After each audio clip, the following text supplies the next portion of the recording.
sebelum tu jangan lupa klik like, komen dan share video ni. Okey, hari ni kita nak review kita punya Artemia kering ah.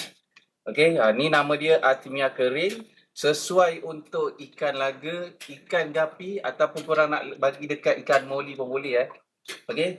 Yang ni dah siap dibotolkan, dia jenis kering. Okey, korang boleh tengok dekat sini.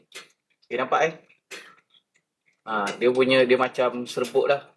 Okey, untuk Artemia kering ni, kita dah review daripada 2000 apa 13 ke 14 Okey, ni Artemia dia.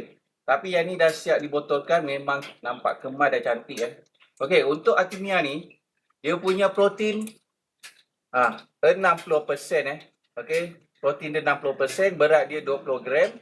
Okey, ini original natural punya. Okey, untuk Artemia ni, dia sesuai bagi dekat ikan laga, ikan gapi. Untuk bagi ikan korang naik warna, tak nak bagi air dia nampak keruh. Kalau bagi pelet biasa, memang tak tahan, memang cepat keruh. Okey, so jom kita tengok dan kita buka dia. Nanti kita try bagi dekat ikan laga dengan ikan gapi lah.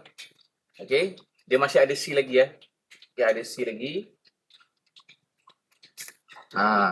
Okey, korang buka dia macam ni. Dia banyak seal lah sebab dia barang kering kan. Untuk Artemia ni boleh post ke mana sahaja. Kalau korang berminat boleh order dekat bawah tu. Semua negeri kita boleh post. Okey.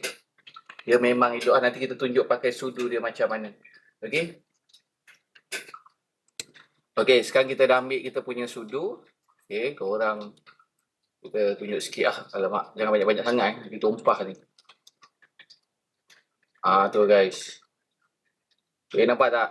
Okey, kita kasih dekat lagi tu ni memang betul original Artemia lah. So dia memang mahal sikit. Okey, so jom kita bagi dekat ikan laga kita. Kita ambil ikan laga, kita try. Ni kita bawa dia contoh terus ikan laga kita. Kalau korang nak bagi dekat ikan gapi pun boleh Ini hanyalah contoh sahaja. Kita ambil sedikit sahaja, jangan letak banyak-banyak. Okey, korang masuk ke dalam ni sikit. Dalam bekal dia. Ataupun korang nak rendam dengan air apa? Kalau nak rendam dengan air suam pun boleh. Okey. Ni bekal ni bergerak-gerak Okey. Nampak guys? Ikan laga memang suka makan Artemia, ikan gapi pun suka. Okey, nampak dia ada dekat bahagian atas tu.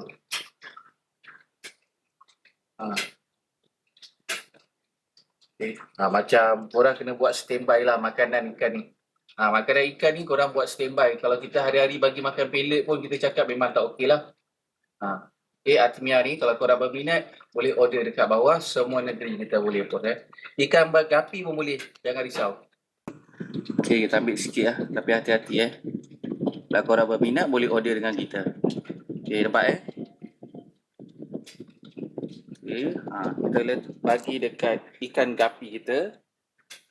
Macam dekat sini. Nampak ikan gapi korang letak sikit-sikit dulu. Tapi tak letak sikit pun.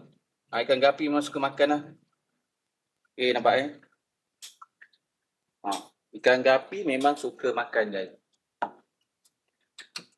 Kalau korang berminat boleh order dengan kita. Nak order tekan link dekat bawah. Thank you.